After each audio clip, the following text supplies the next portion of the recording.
Premier Doug Ford held a press conference this morning, expressing his willingness to collaborate with any parties to address the economic challenges posed by U.S. policies. While this approach is acceptable, the United States continues to provide subsidies. Premier Doug Ford's remarks were his strongest, yet regarding President Donald Trump and the potential tariffs from the U.S. He alluded to the idea that trade wars, although described as easy to win, have resulted in unforeseen financial impacts, affecting everyday expenses like car payments. The automotive sector had long operated under the assumption of stable trade agreements across North America, but this certainty recently cost Ford $2.5 billion. In response, Canada has initiated a sophisticated economic retaliation campaign, utilizing tactics such as electricity cutoffs, tariffs on Tesla, and forging European alliances as tools of economic strategy. Why were supply chains more vulnerable than anticipated? How did Canada develop such effective leverage? Premier Ford's pivot towards Europe could potentially alter the landscape of American manufacturing dominance. Stay tuned to learn how these developments will impact you financially. Meanwhile, on the factory floor, the human toll of tariff disputes became intensely personal. Workers at Ford's integrated facilities experienced daily disruptions to production schedules due to fluctuating component availability and cost considerations. The once smooth operations of assembly lines were now overshadowed by uncertainty over timely parts delivery and their associated costs. Michigan-based suppliers to Ford immediately felt the financial pinch. Businesses that relied on just-in-time deliveries suddenly faced unpredictable cost structures, compounded by tariffs on materials crossing international borders multiple times during production. Small suppliers, operating within narrow profit margins, began laying off staff to weather the economic storm. The ripple effects extended beyond Ford alone. General Motors and Stellantis encountered similar challenges, reshaping competitive dynamics throughout North America's automotive sector.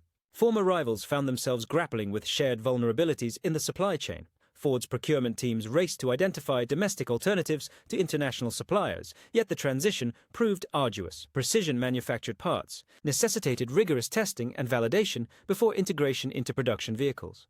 Instead of focusing on innovation, engineering teams found themselves consumed by crisis management and supply chain reorganization. Maintaining consistent component quality became paramount to Ford's reputation for reliability. However, disruptions in the supply chain introduced new variables, testing their quality control processes like never before. What happens when corporate confidence meets the harsh reality of economic warfare? Jim Farley's journey, from optimistic industry leader to a CEO managing a crisis, revealed the difficult truth now facing American auto executives. Initially, Farley welcomed the tariff challenge, viewing it as a chance to highlight Ford's strength in U.S.-based manufacturing. With a large domestic production footprint, Ford appeared better positioned than import-heavy competitors. Early on, it looked like the company could absorb the pressure. But that optimism didn't last. As the real impact of tariffs emerged, Ford's supposed advantage crumbled. Despite its U.S. manufacturing presence, the company still relied heavily on parts and vehicles imported from Canada and Mexico. The Ford Maverick, a best-selling budget pickup, was assembled in Mexico, making it a direct target of new tariffs. Suddenly, Farley's messaging shifted. Where earnings calls once focused on expansion and innovation, they turned into strategy sessions for damage control. Analysts demanded clear answers, but the options were limited. Farley's tone grew increasingly grim. Internal analyses showed how devastating 25% tariffs on trade with Mexico and Canada would be, not just for Ford, but for the entire U.S. auto industry. The company took unprecedented steps, halting exports to China to limit tariff exposure, raising prices on popular models even at the risk of losing customers, and cutting into markets they once depended on to stay profitable. This wasn't just about Ford. It signaled a deeper collapse of the North American automotive framework. Behind the scenes, the finely tuned calculations of auto manufacturing began to fall apart. The breaking point. Tariff pressure unraveled the delicate logistics that modern car production depends on. Ford's Chicago assembly plant became a warning sign, a symbol of an industry under immense strain. This facility, responsible for producing high-volume models like the Ford Explorer and Lincoln Aviator, was central to Ford's North American operations. Its success depended on the seamless coordination of hundreds of suppliers and thousands of workers. But tariffs made even basic procurement decisions complicated and costly. Components that once moved easily across borders now came with layers of added expenses. Ford's procurement teams were forced to spend more and more time sorting through complex tariff codes, looking for suppliers who could still meet quality requirements without exceeding budget limits. This wasn't a temporary disruption, it was a systemic shock, proof that the entire North American auto system, long built on economic integration, was beginning to fracture under the weight of new, Trade realities. Ford's production managers found themselves grappling daily with supply chain instability. Costs fluctuated unpredictably. Delivery schedules were no longer reliable, and parts that were once delivered on time faced new border delays and inspections, causing chaos on the assembly lines. Financial reviews exposed a harsh truth. Tariff-related. Expenses pushed the cost per vehicle at the Chicago plant beyond what the market could sustain.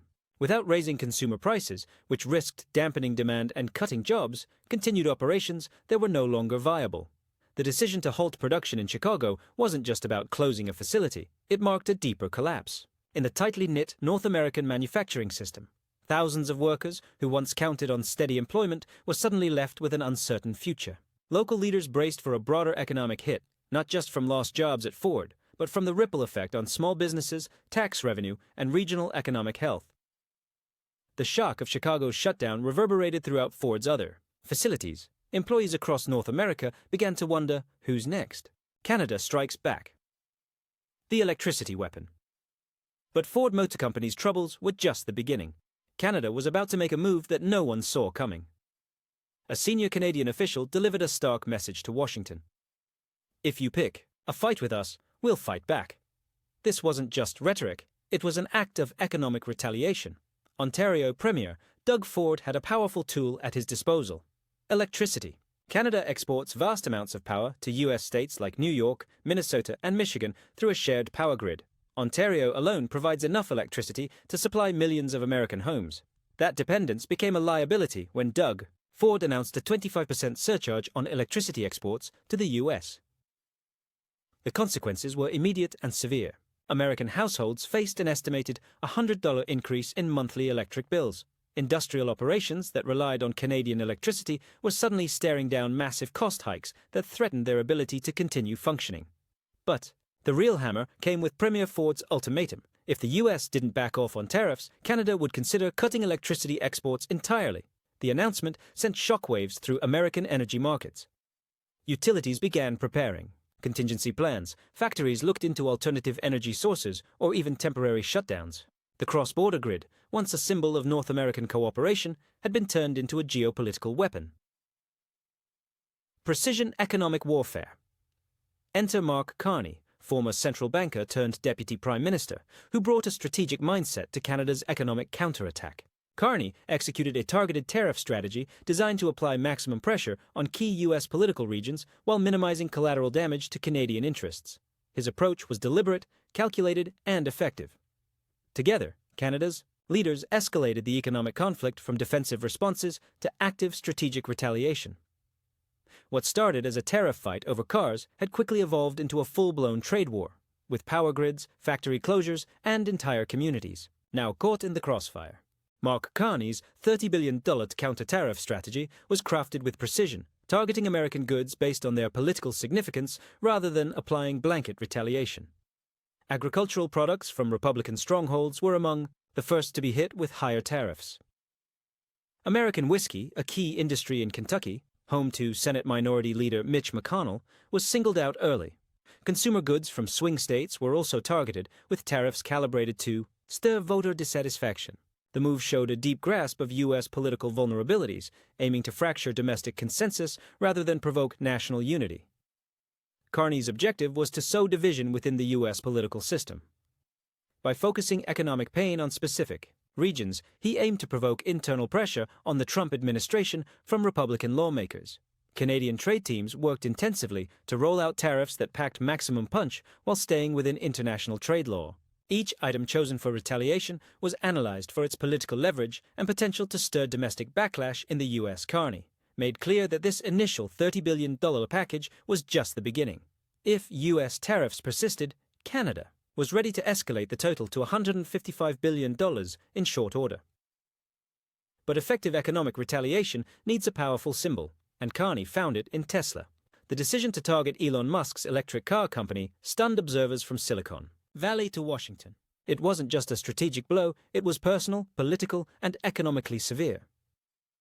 Tesla wasn't merely another automaker, it was a $1 trillion icon of American innovation and entrepreneurship. Musk's outspoken political alliances made the company a proxy for Trump's business credibility. Canadian officials pinpointed Tesla's weaknesses with surgical precision. In 2024 alone, Tesla sold more than 50,000 vehicles in Canada. A 100% tariff would double the price of a Model Y, wiping out Tesla's Canadian market virtually overnight. But the blow extended beyond vehicle sales. Tesla had been quietly securing relationships with Canadian mining firms for critical EV materials like lithium and nickel. These efforts were suddenly in jeopardy, with Canada threatening to redirect those resources to Europe or Asia. Investors noticed Tesla's stock took a hit as its North American growth strategy, heavily reliant on Canadian sales and supply chains, faced serious disruption. While Tesla reeled, Canada was already advancing its next move, a strategic pivot toward Europe. The shift wasn't a fallback plan, it was a deliberate reorientation of trade priorities. The EU was becoming Canada's central trade partner. Thanks to the 2017 Comprehensive Economic and Trade Agreement, CTA, tariffs on 98% of goods had already been removed, boosting Canadian exports to Europe by 30%. What began as diversification was evolving into a critical lifeline as relations with the US soured. Trade officials accelerated talks with European partners, aiming for deeper integration and broader access. Steel exports to Europe had already surpassed 1 million tons under CETA. Though logistical challenges loomed, for example, shipping goods from Halifax to Rotterdam took 2 weeks versus hours from Windsor to Detroit, rising American tariffs helped close the cost gap. Meanwhile, Canada's mineral wealth meshed perfectly with Europe's push for EV supply chain independence. Lithium from Quebec's James Bay region could become a vital source for European battery production, reducing reliance on Chinese-controlled resources. The European pivot was more than a trade tactic. It was a strategic declaration. It signaled Canada's intent to shield itself from the unpredictability of American politics.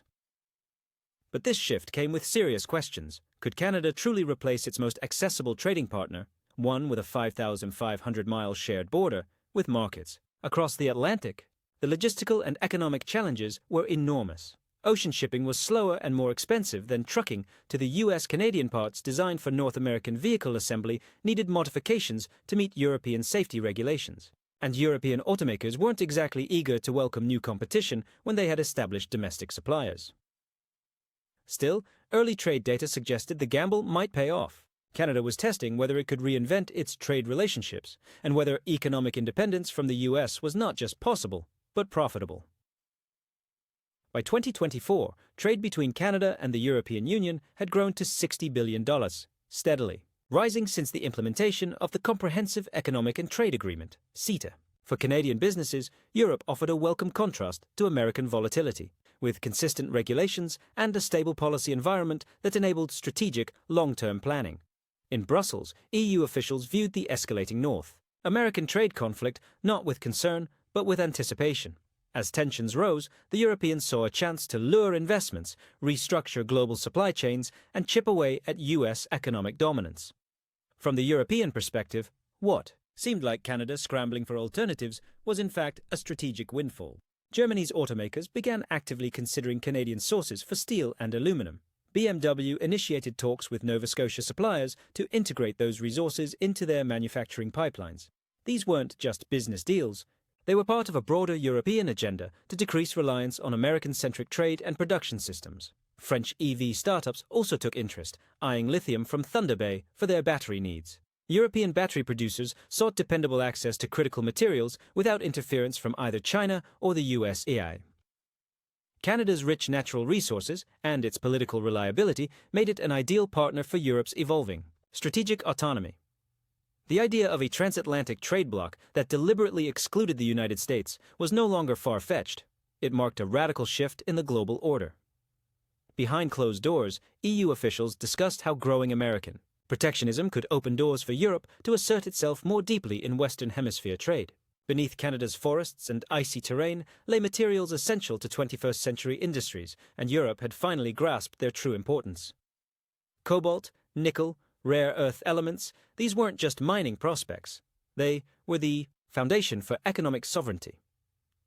Lithium deposits in Quebec's James Bay, for instance, held the key to Europe's EV future as battery manufacturers sought reliable, non-Chinese sources. Canadian mining firms, once focused on the US market, began pivoting toward European partnerships. This shift reflected Canada's larger aim: to turn its natural wealth into strategic leverage and economic independence. European carmakers accelerated their outreach. As tariffs ramped up, even Volkswagen's US plant in Chattanooga began assessing Canadian aluminum as a safer alternative. Tesla's competitors rushed to secure Canadian resources, just as Tesla itself faced the threat of being cut off. The flow of investment began to tilt. European companies poured capital into Canadian mining ventures. Norway's mining expertise joined forces with Canadian reserves to create projects tailored for Europe's supply chain needs. Canadian policymakers recognized that their real influence wasn't just in trade volume, but in control over key resources. That control granted them a voice in shaping European economic decisions. As the geopolitical chessboard shifted, ordinary people were being drawn into battles they didn't choose, over grid reliability, car prices, and job security. If you've noticed your utility bills rising, your car payments jumping, or your job suddenly feeling uncertain, you're not imagining it. You're on the front lines of a new kind of economic warfare. The Windsor Revelation. Just across the river from Detroit, the Stellantis assembly plant in Windsor, Ontario, went silent for 2 weeks in April 2025. The quiet stretched through the region like a funeral procession, underscoring how deeply integrated, and now fragile, the North American manufacturing system had become. James Stewart, head of Unifor Local 444, confirmed the obvious. The shutdown was a direct consequence of US tariffs, which disrupted the back-and-forth movement of parts essential to modern car production. What once crossed the border multiple times as part of a seamless process was now penalized at every turn, rendering the economic model unsustainable. That one plant employed 3,800 hourly workers, but the ripple effects reached far beyond. Canada's auto industry supports 125,000 direct jobs and nearly 500,000 more in adjacent sectors. The system wasn't just interdependent. It was vulnerable. Ontario Premier Doug Ford reacted immediately. The province's liquor control board banned the sale of American spirits, deliberately striking at iconic products like Kentucky bourbon and Tennessee whiskey. Meanwhile, the federal government launched a $2 billion strategic fund to stabilize the auto industry through subsidies, a clear signal that relying on market forces alone was no longer viable. Going forward, Canada's auto sector stood at the crossroads. Could it survive the unraveling of North American trade? Would a new alliance with Europe replace the old order? Either way, the trade war had redefined the stakes. Your paycheck, your car loan, even your retirement savings, they were now bargaining chips in a global economic conflict no one voted for. Ford became the first major automaker to directly shift the burden of tariffs to consumers, raising prices by up to $2,000 on vehicles made in Mexico. The Ford Mustang Mach-E, Maverick pickup, and Bronco Sport, all once considered attainable, suddenly jumped into luxury territory. In real time, average families were priced out of the EV transition, despite government incentives meant to encourage clean energy adoption. If Canadian retaliation were fully enacted, the price of a $50,000 Tesla Model Y could double to $100,000, destroying affordability for middle-class buyers. According to Yale University's Budget Lab, the average American household stood to lose about $1,200 in purchasing power due solely to vehicle-related tariffs. That number didn't even account for the broader economic consequences. Parts shortages, layoffs, and regional instability as the automotive sector scrambled to adapt. Consumers, sensing the change, acted quickly. Dealerships reported surging demand from buyers trying to lock in purchases before the next round of price hikes. Fear replaced normal buying behavior. The idea that vehicle costs might permanently rise altered expectations overnight. The sense of scarcity, driven by political chaos, undermined stable market dynamics. Industry analysts warned that car sales in the U.S. could plunge by over 1 million units annually if tariffs remained entrenched. The ripple effects wouldn't stop at automakers. Everything from car loans to maintenance shops, from insurance agents to parts suppliers, depended on healthy vehicle turnover. Those support industries braced for contraction. The impact wasn't evenly spread. Michigan, where entire communities depend on auto jobs, faced a different reality than, say, Midwest farming regions targeted by retaliatory trade measures. The geography of pain added new layers of political pressure, complicating national consensus on trade strategy. Meanwhile, Detroit's executive class faced its worst-case scenario. The deeply interconnected North American supply network, painstakingly developed over decades, was unraveling in plain sight. No backroom deal or emergency lobbying effort could repair it fast enough. General Motors projected tariff-related losses of $4 to $5 billion. Ford's exposure was also massive. Stellantis stopped issuing financial guidance altogether, admitting the uncertainty had rendered forecasting meaningless. None of the big three had a clear plan forward, and if the giants were struggling, smaller suppliers were drowning. Hundreds of companies built around just-in-time deliveries across the US-Mexico-Canada borders couldn't shoulder the new costs or handle shipping delays. Their finely tuned logistics collapsed under the pressure. Layoffs started immediately. As automakers revised procurement strategies, they canceled orders, triggering job losses across the supply chain. The very agreement, once celebrated as a modernized NAFTA, the USMCA, was now toothless, overridden by tariffs that ignored established trade commitments. Industry leaders admitted privately, even if the tariffs vanished tomorrow, rebuilding the old system would take years. Certifications, supplier vetting, and logistical coordination don't happen overnight. Companies like Honda and Toyota kept their lines moving by eating the costs, subsidizing their operations instead of disrupting production. But even deep-pocketed, Japanese automakers had limits, and their stronger financial position only emphasized how vulnerable American competitors had become, especially as they simultaneously battled the costs of electrification and fierce market competition.